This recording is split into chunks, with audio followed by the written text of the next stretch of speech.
व्यक्ति जीवन की छोटी छोटी असुविधाओं से दुखी और परेशान हो जाता है। लेकिन क्या आपने कभी सोचा है कि खुद भगवान को कितने कष्ट उठाने पड़े थे? कभी वन में भटकना पड़ा तो कभी श्राप का भागी भी बनना पड़ा।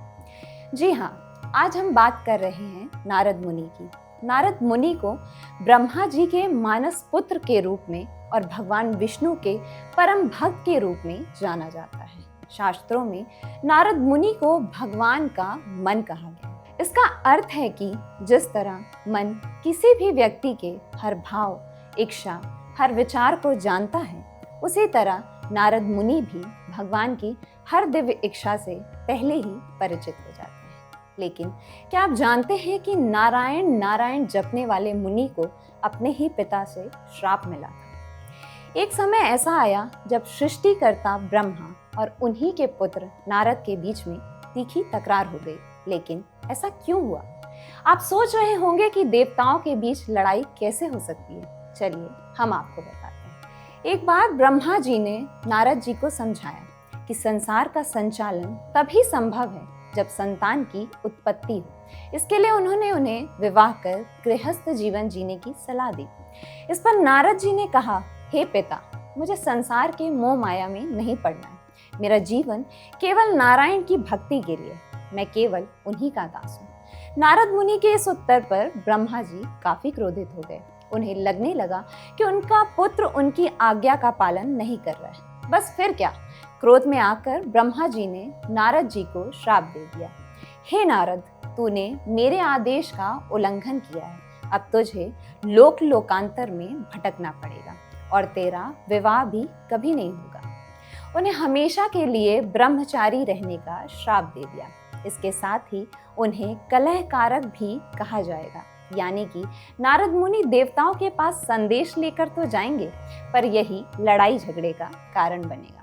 पौराणिक कथाओं के अनुसार ब्रह्मा जी से श्राप मिलने के बाद दुखी होकर नारद जी ने अपने पिता से कहा कि पिता को चाहिए कि वह अपने कुमार्गी पुत्र को श्राप दे या फिर उसका त्याग कर दे। लेकिन आपने अपने तपस्वी पुत्र को श्राप देना उचित समझा। अब आप मुझ पर इतनी कृपा कीजिए कि मेरा जन्म जिस जिस योनि में हो उसमें मेरे साथ भगवान की भक्ति हमेशा बनी रहे। देवर्षि नारद ने ब्रह्मा जी से कहा कि आपने मुझ निरपराध को अकारण श्राप दिया है, इसलिए मैं भी आपको श्राप देता हूँ कि आपकी 3 कल्पों तक लोक में पूजा नहीं होगी और आपके साथ ही आपके मंत्र, श्रोत आदि भी लोप हो जाएंगे। यही कारण है कि ब्रह्मा जी की पूजा आज भी नहीं होती। इस श्राप की खास बात यह है कि नारद मुनि को यह वरदान भी मिला कि वे हर युग और हर लोक में स्वतंत्र रूप से विचरण कर सकेंगे और वे भगवान विष्णु के विशेष सेवक बन गए और उन्हें हर जगह पहुंचने की शक्ति प्राप्त हुई। लोग इसे श्राप के नजरिए से देखते हैं, लेकिन अगर इसे अलग नजरिए से देखा जाए तो यह वास्तव में नारद जी के जीवन का सबसे बड़ा वरदान साबित हुआ।